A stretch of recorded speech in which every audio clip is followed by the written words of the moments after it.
In today's video, I wanted to cover a topic that has been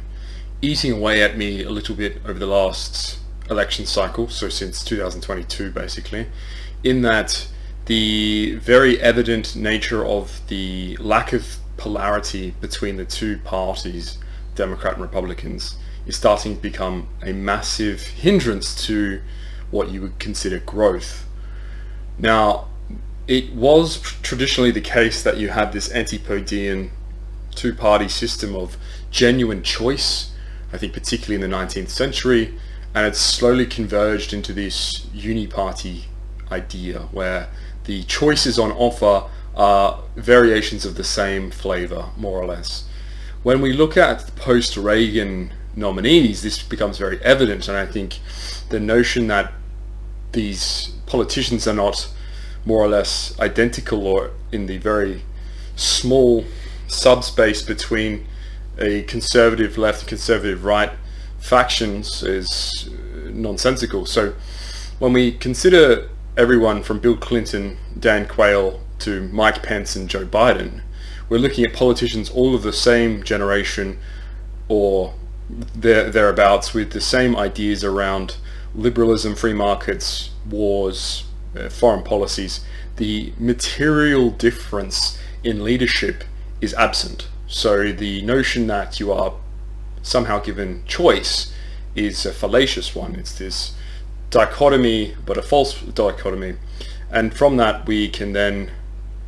either decide to feel like it's a functional system offering the people what they want, or we can endeavor to understand that the system is inherently flawed in this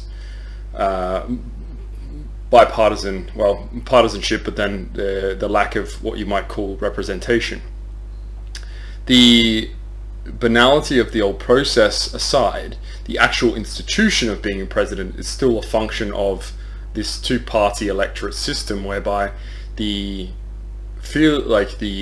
impact of governance on you as a citizen is fairly low domestically, as opposed to the level of ownership the president has as for foreign policy and international policy. So even though you do get to vote for your president in America, that president's impact on your life is fairly minimal, and particularly when considered in reference to Congress, senators, then also on a state level, governors and state assemblies. The function of these parties then no longer is fit for purpose, I would say, in this modern age, where we have some will to a fair and democratic process conceptually, and then in practice are happy to be lied to, more or less, with the promise of money behind doors capturing what is any policy in legislation, and thereby circumventing the need to have democracy at all. Now, Americans have obviously been countenancing this, and it's been tacitly implied that you can pork barrel and jawbone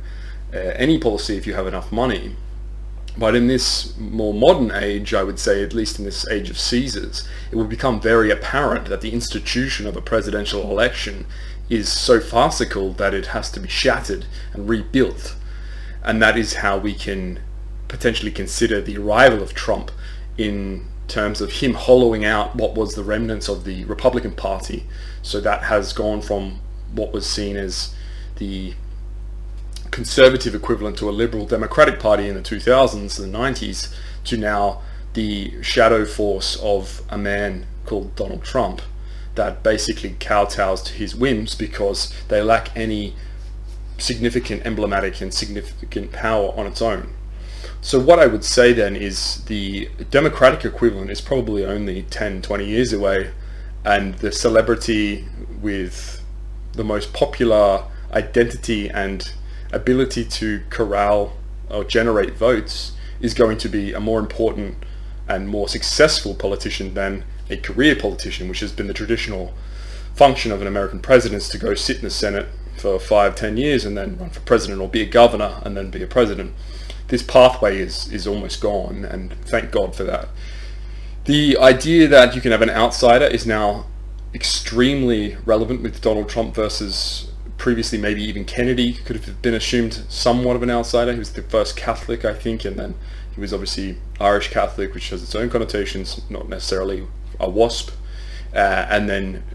all the way to Trump, which is more or less where we are today, in that it is now this function of blood and ideas that will tempt voters rather than necessarily this buying votes, which was the traditional 20th century modus operandi. The boring DC types, and you can see obviously a large picture comprised almost entirely of boring DC types, who through various machinations have been able to influence media. They've been able to drop stories and scoops and all this sort of, you want to call it political gossiping, will hopefully be a thing of the past with the both advent then mainstream awareness of social media and Trump's ability to tweet being the, you say, presage, but the introduction to alternative streams of informing voters and getting people to not just listen to you but also mobilized. The notion then that you have a deep state is fairly entrenched, and I think you can't necessarily get rid of it. If you look at the Republican Guard in the time of the Caesars, and even the Palace Guard, and how they were able to depose Caesars at will almost. The Praetorian Guard murdered, I actually don't know, but I'm sure someone out there has an idea of very many of the Caesars themselves. So the deep state is something that's existential to the American system. I don't think you want to get rid of it as much as you want to just control it, or at least direct it. And that you have to understand it comes with the job. If you want to be president, you have to interact with what is nameless shadow figures. Which once again I think is mostly around perception than it is actual change. We want to then probably address the why around how this policy has gone from having two parties with very direct, you could call them goals or aspirations, to two rudderless blob parties which more or less meander their way through political cycles. Is to say, obviously the dispersion of Americans in general across this massive country has an impact on how you can at least holistically guide 160 million people as you represent half of the country. It's just the case that there is 5 countries inside America. They all have differing wants and needs, and that you can't necessarily reflect that with one party or two parties. It's just not possible. So there has to be uniting factors above and beyond the level of domestic politics. But unfortunately, when you have such stark political lines, like a Republican is this, a Libertarian is this, a Democrat is this, a Green voter is this, there is no escaping the ideological prison that you've generated by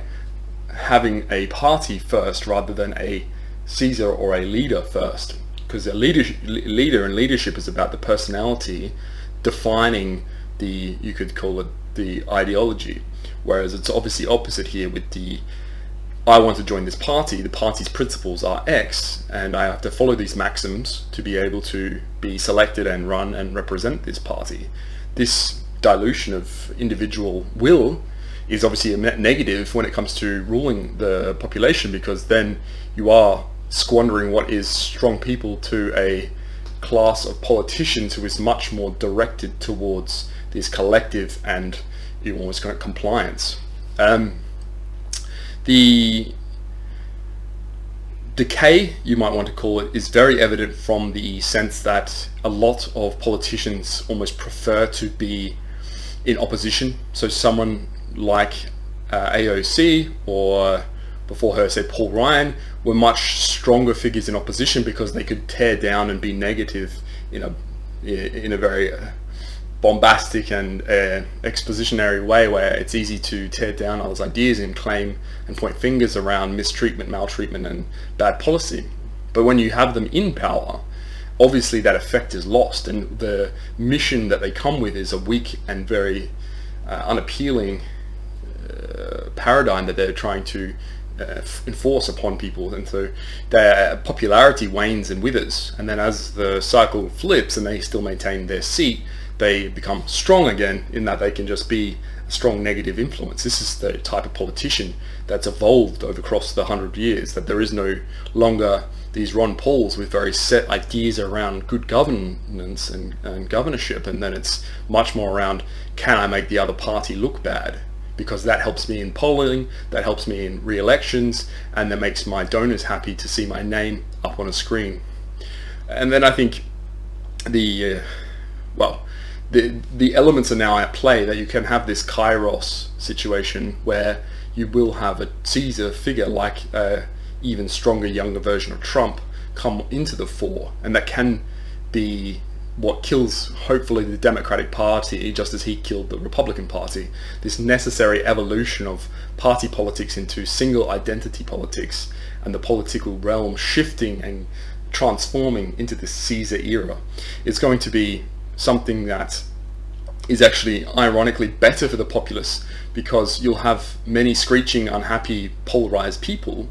but the bulk of the population will actually be uplifted, because a Caesar type intuitively understands how to win and keep power in ways that benefit the populace, particularly in a country like America, where it's easy to understand the greed, avarice, lecherous aspect to an American mindset, and how he can influence, or she can influence, that type of behavior. We probably could suggest solutions, and now there is an easy way to fix the doldrums that is American politics. And as you can see here, there's a consistent, you say pairing almost, but the mirroring here, that there is only two parties, and that they are fairly much drawn down the lines of, do you think you're a Republican or a Democrat? Is it some sort of club that you join, which obviously you can be a paying member, but at the same time, the understanding that a party is prescriptive in its policies, and you're signing up for policies which may not align with you per policy, but you're so ideologically entwined with the identity behind a party that you do still manage to choose that, which is obviously, from an egotistical, or ego as a unique property by itself, is a massive infringement of your freedoms. You're assigning, or more or less outsourcing, any critical thinking skills to the party manifesto. It's an embarrassing way to live, and Americans are big supporters of team sports because they love this easy to latch onto identity and the corresponding feeling of victory and defeat that allows you to feel as if you participated in this war, when really in most realities you're just a pawn, if you are even successful enough to be considered a pawn, rather than just a spectator. So the two solutions you could come up with would be proportional representation. New Zealand went through a transition between having what was a two-party system to a multi-party system in 1996. And in the very, very first election, you can see here there's a massive disconnect between what the representation is of a two-party system versus a multi-party system in terms of actual seats won in Parliament, with first-time parties going up 11 and 15 with first-time parties, but now effectively represented parties, versus the traditional incumbents, which have then dropped correspondingly. And today's political situation is much more around cooperation, and that I think you have much more tie towards governance, even still understand that politics is a bit of a joke, that at least if I'm voting for a party which represents a much closer ideal towards how I feel politically, that I'm maintaining my political purpose, and that democracy as a function is much more aligned with an individual's will, rather than this mass blob meandering in all different directions, trying to be this all-capturing, all-encompassing nothingness. Then you can have something for presidents like the French election, where you have a playoff or a runoff. So you have anyone being elected in the first round, and then the two preferences go head-to-head, and then you have the winner basically decided upon a positive or a not negative vote. So if you do want a politician that has made it to the second round, you get to luckily vote for them, and then on the alternative you can vote against a politician you don't want to win. This is still by and large more freedom than you get in American elections, in which I can obviously demonstrably say there is no variation between candidates, more or less, other than Trump so far in the last 30 years. And that if you are interested in having actual policies represent